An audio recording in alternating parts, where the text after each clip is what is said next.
Hi எல்லாருக்கும் வணக்கங்க. இன்றைக்கி நான் மாடி தோட்டத்தில் அறுவடை பற்றி தாங்க சொல்ல போகிறேன். வாங்க பார்க்கலாம் இன்றைக்கான அறுவடை என்னன்னிட்டு. இந்த பாருங்கள், மாடி தோட்டத்தில் எனக்கு இந்த கருவேப்பிலை வீட்டுக்கு தேவையான அளவு கிடைக்குங்க. எனக்கு எவ்வளோ வேணுமோ அவ்வளோ எடுத்துக்குவேங்க அப்பப்போ. இது நான் நட்டெல்லாம் வளர்க்கலைங்க.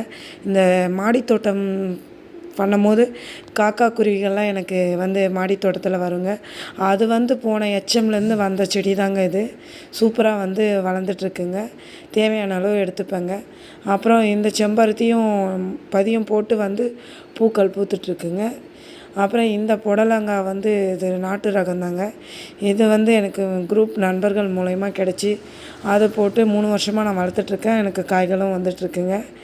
அப்புறம் இந்த புதினா நான் மார்க்கெட்டில் வாங்கிட்டு வந்ததுதாங்க. அந்த புதினா கிள்ளி ஆஞ்சதுக்கப்புறம் அந்த குச்சிகள்லாம் தூக்கி போடாமல் அதை நட்டு வச்சேங்க. அதுவும் எனக்கு கீரைகள் கிடச்சிட்ருக்குங்க. இது பிடிச்சிருந்தால் லைக் பண்ணுங்கள். மறக்காமல் சப்ஸ்கிரைப்